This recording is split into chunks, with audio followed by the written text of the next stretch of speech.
Hi everyone, today I'm going to present you the Waffenträger RF100. I start with the history of this tank and then I will present you some specification. Enjoy! At the end of the Second World War, the German army was developing some secret projects of super heavy tanks. They were supposed to be able to change the fate of the war in disadvantage for German army at this time. But the Third Reich fell before the end of this project and they went dark.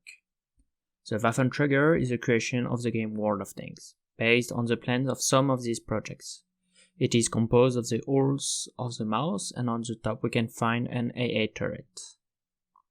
This tank appeared in World of Tanks at the release 0.8.9 in 2013. Because of its composition, it was considered as the worst top-tier tank of the game.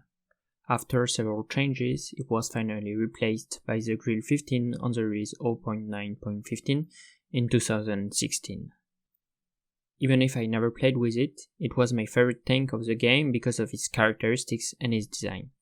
After some research, I found a model version of this tank and I am going to use it for this presentation. I'm going to present you now two characteristics of this tank. They are based on the specification of the tank in the game.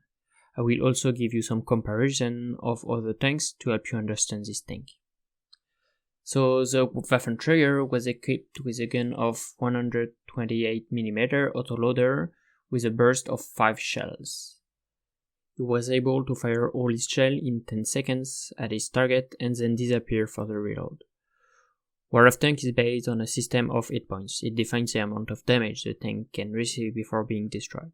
One shell of the Waffenträger was able to cause 490 damages to a tank, if the shell penetrates the target, of course. After some quick math, it means that in 10 seconds, this tank was able to cause 2400 damages to an enemy tank. An average top tier medium tank has 1900 hit points, and an average top tier heavy tank has an average of 2400 HP. This means that this tank was able, in a good situation, to destroy any type of tank in 10 seconds, which is very short when the average reload time of a tank is 15 seconds. The armor of this tank is the exact opposite of the power of the gun. It was very weak. The hulls were protected by 80mm of steel and the turret was 20 meters thick.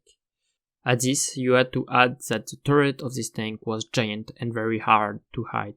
However, it was very easy to paint camouflages on it. In this situation, when enemies saw a Waffenträger, they usually changed the type of ammunition they were firing, from high penetration shells to high damages shells. They had lower penetration but caused more damages and were also able to destroy components of the tank, the gun for example.